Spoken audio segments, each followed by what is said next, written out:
Welcome to the Performance Mindset Podcast. I'm your host, Amy Calandrino. After over a decade, now decade and a half of providing expert real estate advice to entrepreneurs and investors, I've met some influential and impactful individuals along the way. Today, I have with me Beth Azor, and I don't want to mess anything up. So Beth is the founder and principal of Azor Advisory Services, and it's South Florida's premier retail real estate management, development, and commercial real estate education firm.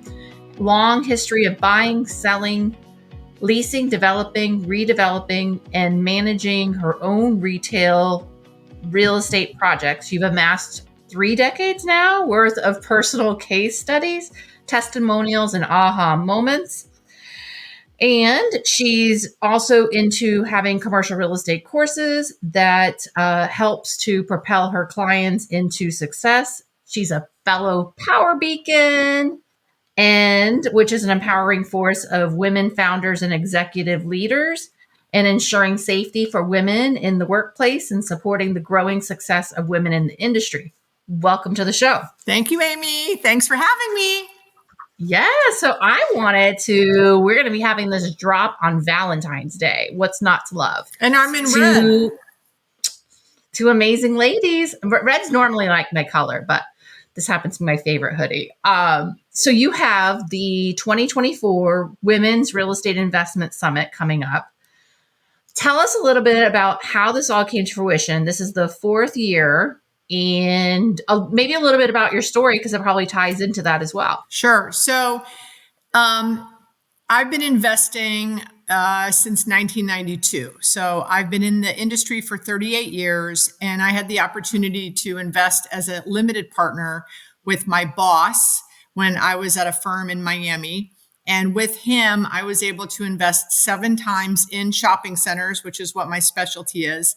And then in 2004, I left that firm, started my own advisory company with the goal of buying my own assets and becoming my own general partner, GP. It's hard. It's a lot easier being an LP. But my goal was to buy one deal every 2 years. And I've pretty much done that. I've been sticking with my goals, buying deals, selling deals. It's fun. It's hard.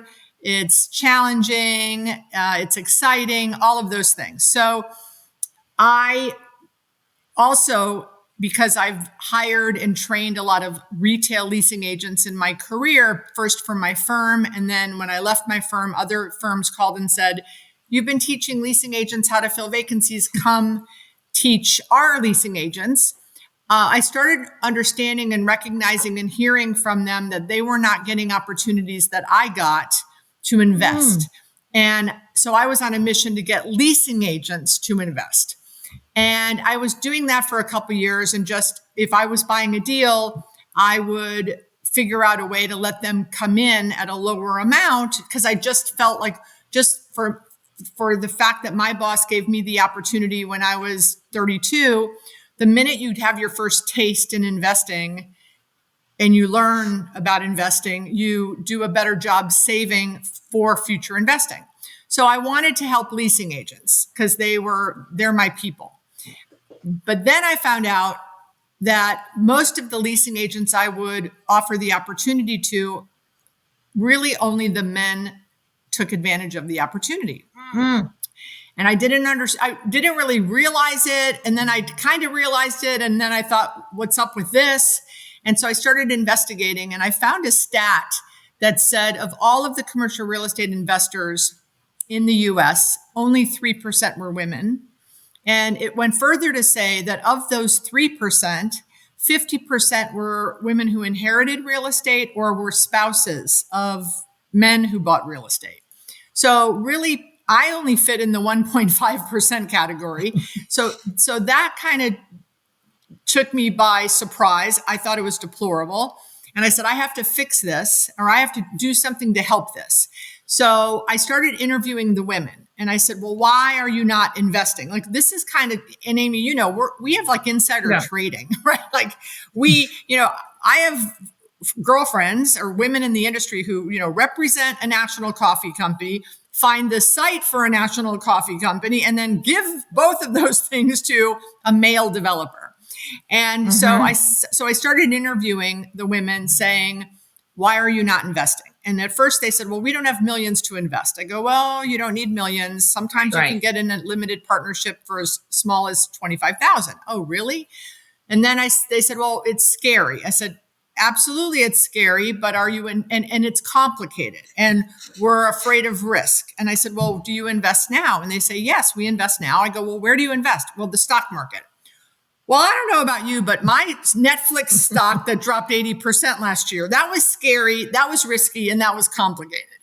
So then they said, well, and this was kind of really the caveat and the instrumental idea about starting the conferences. They said, we don't know any other women doing it, which obviously plays into the 3%. Of course, they don't have anyone in their circles that are investing in real estate, commercial real estate. So I said, aha, this is where I can help. So it was during COVID that this all came about because I had all this time on my hands to do all of this research. And I said, I'm going to do a virtual summit where I brought 8 women who I knew that invested in all different asset classes. And I interviewed them, and we had 100 women in a virtual conference. And I interviewed women and I said, how did you do it? What was your first deal? Were you scared? Was it complicated? Like just putting it all out there. And then we've had 2 live ones. Our next one is in March. We are 20 tickets away from being sold out, which is awesome. We sold out of sponsorships. And I'm not teaching women. So people go, oh, you're teaching women how to buy real. I'm not teaching women because really I could only teach them in shopping centers because I don't know anything about hotels and self-storage and land and multifamily. So what I'm doing is putting women on stage to share their stories. So I hope I inspire women to think, hey, maybe, because most of the women in the audience, you've been there, are in real estate.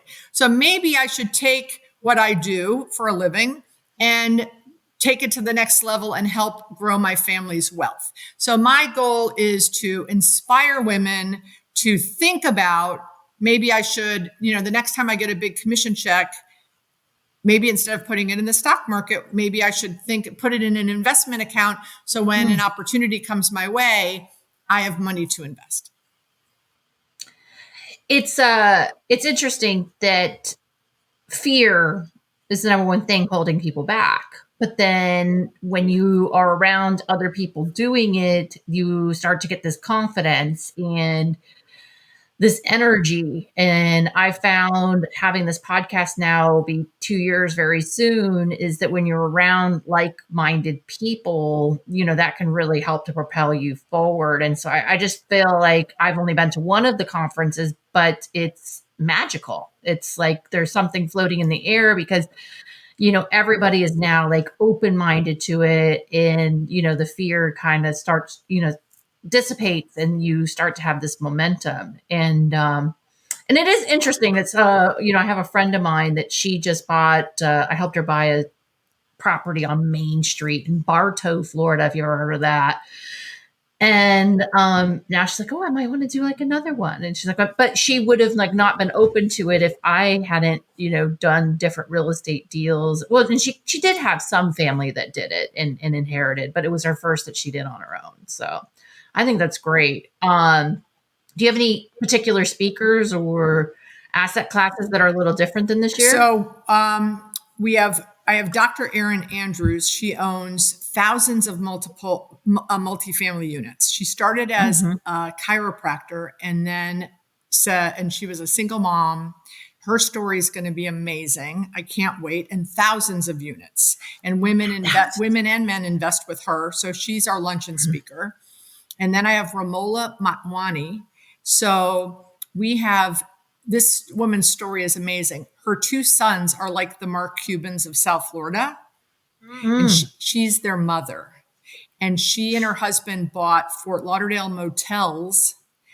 And then he passed away. And she was a single mom raising 2 boys in middle school. And they ended up going to, like MIT and Harvard. And now they've come back to South Florida and they're building the largest projects ever. And she is our first speaker right after I open the conference. I cannot wait to speak to her and hear her story about, they came from India, they bought a motel in Fort Lauderdale. Then Fort Lauderdale says, we're not going to do spring break. And they bought the motels because of Fort Lauderdale spring break. And then her husband passes away. And now she owns, I think, one or two motels. And then they built this company. And she's sending her kids to these unbelievable schools. And they come back home. And she's still, the president of Merrimack Ventures, which is a commercial real estate investment and development company. So I can't wait. And I've got, I think, total of 13 speakers. So we interview speakers, and then in the afternoon and the next morning we have breakout rooms, because what I heard from the audience is they loved being inspired, but they had more questions. So could we do breakout rooms where, if you're into multifamily, you go into a room where the multifamily person now breaks down a deal. This is how I underwrote the deal. This is how I raised the money for the deal. And then the afternoon of day 2, for 50 of us, the VIPs, we get on a bus and we're going to drive by 3 of my assets and 3 multifamily assets that I'm a limited partner in. And we're handing out books, which are like how we financed the deal, how we raised family and friends. What's the pref? What's the promote? What's the NOI increase since we bought it? So even a further deep dive than just the breakout rooms. That's amazing. And, I'm thinking about your first speaker and, you're scared, but like, what about your family if something happens to you? And that, she had that opportunity for her and her sons to springboard from when her husband passed away. And, I hope the same thing for my children. And so I just think it's incredible. I was able to, I have at least one person coming from Orlando, and now that there's the Bright Line, if there's any tickets left by the time this drops, I hope some more to come. So I think that'll actually be my first Bright Line trip down there. So amazing. I think I'm going to take the Bright Line to Retail Live. A bunch of us are going to do that from South Florida. Oh, excellent. The connectivity between South Florida and Orlando now, that's amazing. And so, and if anyone's listening that's not in Florida and doesn't know what Bright Line is, it's a high-speed rail. It's like 150 miles an hour. Pretty fast. Faster than the Acela, for sure. That's in the Northeast that everybody thinks is so cool. But now we have this that's even cooler. Talk about being a power beacon, because, I'm a newer power beacon, but, being part of that group of ladies, which is separate from your conference, but it's a subset of ladies. Talk about that and how that's been, powerful for you and other women. Yes. Look, anytime that you can be part of a group that is of like mind, right? So when we get together, we're friends, we are friendly, we do business with each other, but more than that, we help each other reach our goals, and we help each other take steps personally and professionally in our lives. And, sometimes women don't support other women. This is the opposite of that, right? This group goes above and beyond supporting. And when I talk about the power beacons, what I like to say, and there's a saying, I don't know who said this quote, but have friends that when you're not in the room, they're speaking highly of you. And that's what I think about the power beacons. Because I know I'm in rooms speaking about my fellow power beacons, and people tell me, oh, so-and-so was talking about you, about how great this or that, and it's a power beacon. So we are beacons of power for each other. And that's it's so important to have people in your life like that. And I'm really grateful to be part of the group. Me too. And it's interesting that a lot of these threads kind of come together, and not having the scarcity mindset. And just because you're successful, Beth, doesn't mean that I can't be successful. There's plenty of opportunities to go around for all of us, and just pushing each other to be more successful not only helps that particular person that you're helping, but also their family. And then often their communities, because, Delee, who's a power beacon, says, givers, get. And a lot of us, not only are we supporting the team within our companies, if we have, our own companies, a lot of us, these are women founders generally that are part of the power beacon. Coming back and, helping our area communities and all these other things. So it's so much bigger than, just ourselves, or Right. helping each other. And, unfortunately, so I'm one of the older members of the group. So I got into the business in 86. And unfortunately, the women that were of that era and before, they did have a scarcity mindset. They did believe that there's only room for one senior woman person in this firm, and it's going to be me.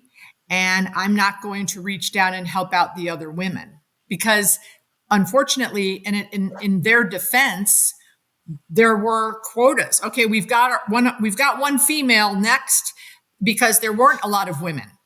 But that should not be like that. That should have nothing to do with our world today. I mean, we're at, I think, 36% of females in C-suites in commercial real estate. Wow. When I started, I think it was 2%. So I think that we've come a long way.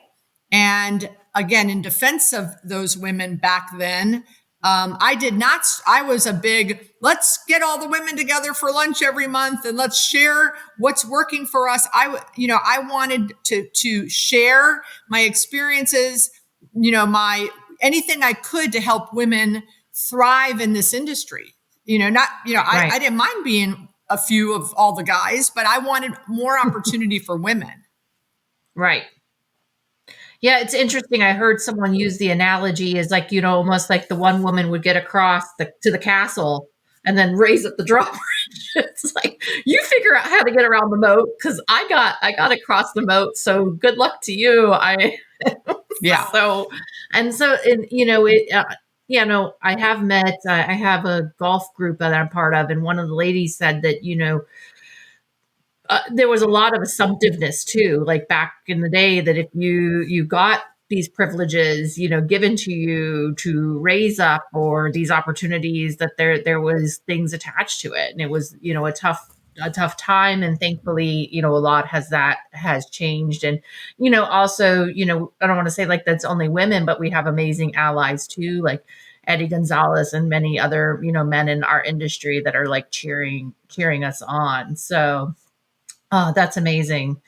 Are you, so we talked a lot about the summit. So, is there anything else you want to touch on about that, or? No, I just, and even if you like, I understand, I guess this year we picked spring break. So some of the women that came last year can't come this year, understand.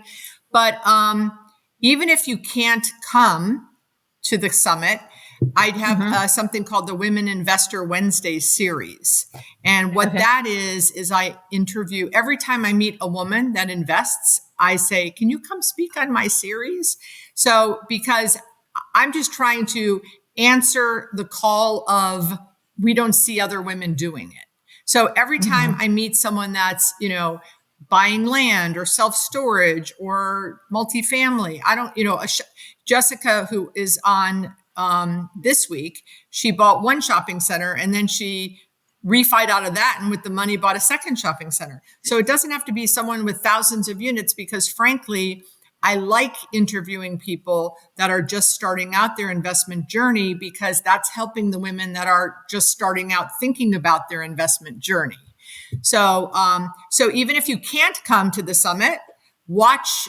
And we record these and we put them on my YouTube channel. So just watch the interviews and listen to some of the stories, some of the successes, the obstacles that these women are going through, because it'll help you figure out, what do you want to do in this path? Yeah, it's interesting if someone's just starting out and they see someone that has like 1,000 units versus someone who just, is just getting started out. It might be easier to relate to the person just starting out and foresee that. Although it's still inspiring to see someone who's really far along. At the summit, so 2 years ago, we had Natasha Falcone, who and she was on stage with me, and she had 42 units. And I said, how many are you going to have next year? And she said, 50. And I'm like, 50? You're going to have 100 units. So then fast forward to last year, she's in the audience. And I said, where's Natasha? Stand up, Natasha. I said, who remembers from last year what the goal for Natasha? And someone in the audience yelled, 100. And I said, Natasha, how many units do you have now? And she said, 102. And so how inspiring is that? And so even though I have Dr. Erin speaking about her thousands of units, Natasha's going to come back and talk about how she went from 42 to 100 because, of the 200 women in the audience, 100 are investors of different sizes. And then 100 are not investing yet and are just starting to create the path on the journey. Well, it's interesting. If you had asked me, 2024? Yeah, if you asked me 5 years ago, I bought a building for my business, but just thought that would be, the end of it. I didn't think that then I would end up selling that building, on a whim to go back to Orlando and then end up being able to buy 2 properties. And I noticed the same thing with my clients. And one of my big missions, and one thing that you gave me a lot of clarity on as a friend last year was like, you don't always know what you do. And I realized that my thing is, and my clients have realized too, is that I want to help my clients cross the bridge to investor class. I think it's great for businesses to lease when they first get started to get that proof of concept. But as soon as they get the financials, if it makes sense for them, they should buy owner occupied real estate. And then they can bootstrap that equity into buying other locations or doing investments. And so my big mission is make as many business owners create wealth, not just be in servitude for themselves for the rest of their lives. Now, of course, it's, some will continue to lease, which is good for the investors. But, I want to help some of those, cross the bridge that my family has and has, created more security for us. And we have not only the piggy bank of our business, but then also the asset as well. 100%, right? And with the SBA loans that they have access to is phenomenal. So yes, I'm a big believer in businesses buying buildings and investing also because, that's what makes the world go round, I think. Right. Because you don't always have really reasonable landlords, or something might get traded and you don't know who's going to come in and what's going to happen to your lease, or all those different things. So I think I remember being at a conference, I'm guessing about 6 years ago, and it was a retail conference at one of our ICSEs, and I had learned a stat, and there was like a few hundred people in the room. There was a panel, and we were talking about acquisitions, and I said, who knows who the number one acquisition company in the state of Florida was for this past year? So, and so people were throwing out this insurance company, this pension fund, this operator, big REITs, right? I go, no, it was Publix. Oh. That year it's probably 2016, 17, 18. They were the number one acquirer of shopping centers in the state of Florida by 40 to 50% over the next group. Wow. They didn't like paying that rent sales tax. Well, it gives them so much more flexibility, though. Like if they decide they don't want that location, then they're not stuck with like a lease necessarily. They could end up selling off the shopping center, and it just gives them a lot more flexibility. I've seen a lot of my business owners I represent have more opportunities because they're not beholden to, to someone else. They're beholden to themselves. And so that's a good in between. If any, people have like a business before, if they don't want to get something that's a straight investment, it's kind of like a baby step towards that. And then of course, of the 2 properties, I decided I didn't need both, one for each business. I'm renting out the other one now. So yeah, passive income, right? Not so passive, right. But passive. Well, cool. Well, do you have any success stories that come to mind, or maybe from your conference, or there's too many to count? Well, I do like the Natasha story, and I like the Jessica story. The fact that Jessica buys a shopping center, her first ever in Jacksonville, Florida. She lives in Miami. Leases it up, renovates it. She did like a little facade renovation, maybe painting it, and then went out, canvassed, got new tenants, replaced some of the older yucky tenants, and then was able to go back to her bank and refi, get cash out, and then have money to go buy a second shopping center in Jacksonville. That's phenomenal. This is a woman who's, I think, in her 40s, who, up until 5 years ago had not ever done anything like this. And, Right. does it outside of her market. And then now has two and is looking for more. So I love that story. I love the Natasha story, being very timid and shy, maybe 50, like, no way. Like, cause she was buying 4 like quads and then an 8-plex. And then I think she had 12. And I'm like, you need to buy 30 or 40 or 50. And that's what she did. I mean, I think the last one she bought was 47 units. I've invested with her the last 3 she's done. So if you can do 4 or 8 or 12, you can certainly do 40 or 50. It's the same idea. It's just bigger and it helps you scale bigger. But, and she had a system in place, so it was easier. So I like those 2 stories a lot. Another story, and you'll appreciate this because this kind of happened at Lake Tahoe, where we spent some time together last year at the Globe Street Women's Awards. A woman came up to me. She goes, "Do you remember me from last year?" And I said, remind me.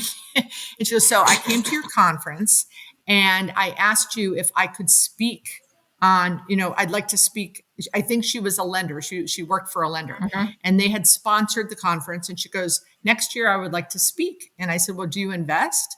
And she goes, "No." I go, "Well, tell me when you invest and then you can speak." And so that was in March. So we're in Lake Tahoe in July. And she comes up to me, "Do you remember me?" And I said, "Remind me." She goes, "I came up to you at your conference. I asked you if I could speak on a panel next year, but you said, only if I invested. So I want you to know that my husband and I have bought 2 buildings since we spoke." In 4 months? And they were small. I think they were like maybe 5,000 each. Yeah. But who cares, right? Again, it's about, I think they bought one, and then I think the one next door came available. That seller called them and they said, "Sure, why not?" It's like, when you get a puppy, get a puppy, you might as well get the sister. So she said, "We did it." And so I said, "Now you can speak," but she can't come. So I said, "Okay, you can come and speak next year."